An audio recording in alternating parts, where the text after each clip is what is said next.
हज परे ॿुधायोसीं वरी निमाज़ आहे बाक़ी मुसलात वाद ज़कातो निमाज़ी नांगा बाक़ी मुसलात वाद ज़कातो निमाज़ी नांगा सजदो कोई सूरत के नफ़ी दा नांगा शामिल ज़कवात सिर जी लाथो सब सांगा जिन माल जिंदगी मोटी थी माल मिलो 10 70 आखिर जिन माल जिंदगी मोटी थी माल मिलो लंघिया लांगा जिन सिर वतो चढ़ी विया चांगा नहीं मिला पंहिंजे महबूब सां फिरे जा बांगा शामिल बीठे सॾ कया पर आया की न कांगा बाक़ी जान चन वांगा के आयो ते कापड़ी ही से रोज़ो 11 महीने तो यल चरी 12 महीने रोज़ा लॻी 11 महीने तो यल चरी 12 महीने रोज़ा लॻी 30 तबे बूथ बदल नफ्स छुड़ली अल्लाह शाह 420 केड़े सी कुरान में तो नफ्स तालिब थियो विशाल चले वर के भी लजन आई लिए जान चल जदी पूरो थे तो पधरो जे के रखायो रोज के छोड़ के तो छेक जे के रखायो रोज तो छोड़ के तो छेक सकले बूदी बूथ के दा पान सदाव नेक मालिक के मालूम तो पुछड़ा जो बेक जान चल जे देख तो मकरी मालूम थियो बदल पंजे बूथ के खबी सके खाब जाडे पदो जो तारे जो जवाब वद जो वजूद में रखन में रवाब जान चल से पुणे दो हिसाब ने जान में जे के तो जे रोजो रख मुतु कबल अंत मुतु रीत रिंदन जे सिखो जान चल जे जीरे खा उन जी मिखो वो जान लाला ये लिख ये लाहू तो भी ही ओ रोजो ही नमाजी हज से ये उजा मैंने उजा तो थोड़ा गाल आए बो बकर जो कन्नू बकर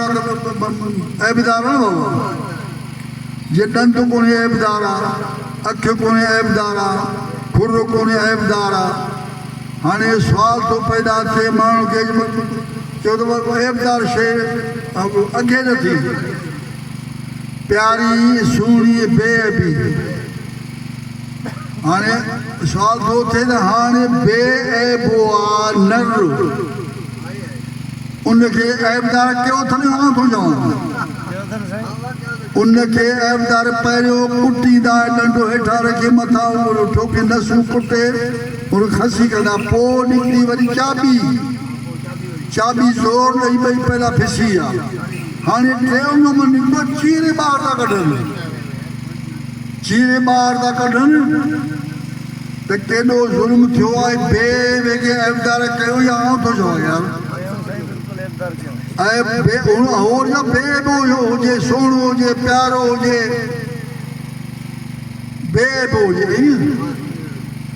बेबे के ऐबदार कयूं माना थुल्हो थिए अरे खतरे के जो बंदूक हणंदो खतरो ताड़ियूं ॿई हणंदो बंदूक रखी हेठि मां ताड़ियूं हणंदो न बाबा अदा इहो बकरे सोणो कोन्हे इहो बकरो ऐबदार कोन्हे इहो प्यारो इहो कोन्हे हा जेका शइ प्यारी आहे उहो नफ़्स आहे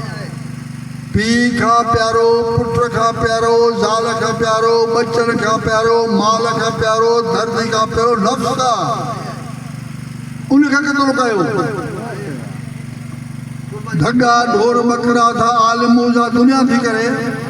ढगा ढोर बकरा था आलिम हुजा कॾहिं आशिक़ हुजा पंहिंजो नफ़्स को दम सां पोहनि आशिक़ हुजा पंहिंजो नफ़्स को त दम सां पोहनि अठई पर अलाह सां वंडण विरशन वदती वेसाल ते कयो का अजन रज़ी अल्लाह अनम वरज़ु अनम प्या त राज़ अचनि